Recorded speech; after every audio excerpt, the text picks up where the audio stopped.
You know, blogging is a great way to build SEO, but where do you actually put the keywords in the blog? That's what we're going to talk about today. If you didn't watch my last video on how to write a blog post for SEO, you might want to start there so that you know how to actually write the post. This video is going to be about where you put the keywords in the post to optimize it for Google. So here we go. As a reminder, before we jump into where the keywords go, it's important to know why we're using keywords in the first place. So Google scans your website, including your blog post, to determine what the pages are about so that they can serve the best search results to the person searching. When you use keywords and phrases that people would often type into the search engine to find content like yours, you're signaling to Google that your content is relevant to them. In other words, you're helping Google understand what your content is about so it can show it to the right people online. Now let's talk about where to use those keywords in your blog post so that Google knows what your content is about. The first place you're going to use the keyword or phrase is in the title or H1. This example I'm using is from my website, and the keyword phrase here is how to repurpose content. So you'll notice that I used it here in the title.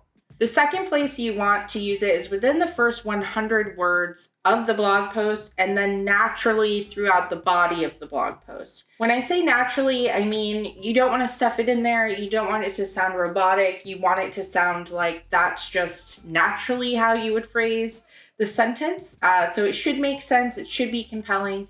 That, of course, is more important than shoving the keyword in there. You'll see how I used it here. It's natural in the sentence. Learning how to repurpose content is going to save you a lot of time, money, and hassle. It doesn't sound forced or like I just shoved the keyword in there. The next place you're going to use it is within the subheadings. So that is these secondary headings under that main title.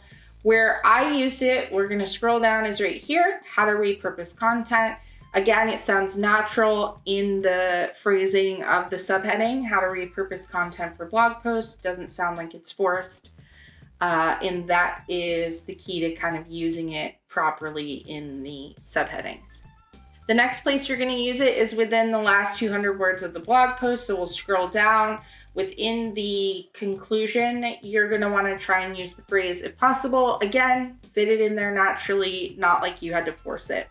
The next few places that we use the keyword or phrase are actually on the back end. So this is what the back end of Squarespace looks like. If you were posting a blog on Squarespace, this is what the back end looks like. So you're going to use that keyword or phrase in the SEO title, how to repurpose content.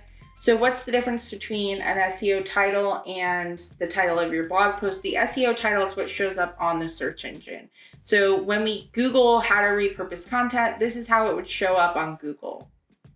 That's the SEO title, and then this is the description. You'll want to try and use it in the description. You don't have to, but why not?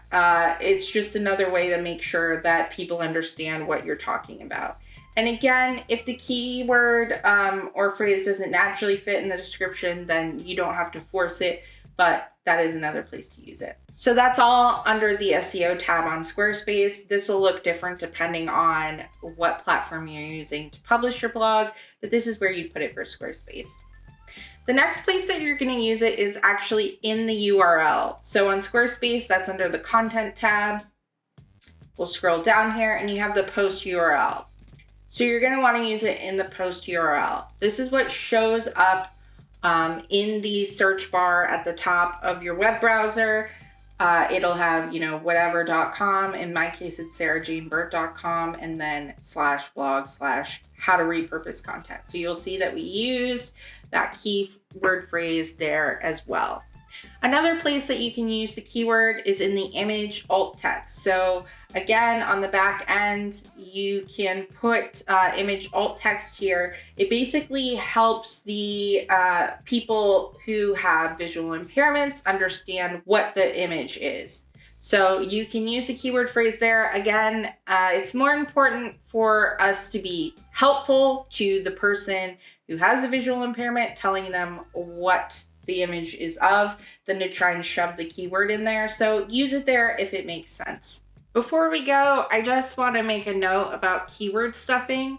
So back in the early days of the internet, when Google was first becoming a popular thing, people would stuff their website content with keywords so that they could show up on Google. And a lot of the times it wouldn't make sense. It was just like word salad, but because the keywords were there, they'd show up in search and hopefully somebody would buy from them. Well, the Google algorithm has gotten a lot smarter over time, and keyword stuffing is not only illegal by Google standards, but it is also just not effective. So don't force the keywords in there, use them naturally. For the most part, the keywords that you're going to find have, the right volume will be keywords that you can use naturally when talking about the topic. So now that you know where to put the keywords in the blog post to make sure it's optimized, you can start writing content that'll help you get found on Google. If you want to learn more about SEO, I do have a free training called WTF is SEO. You can get it at the link in the comments.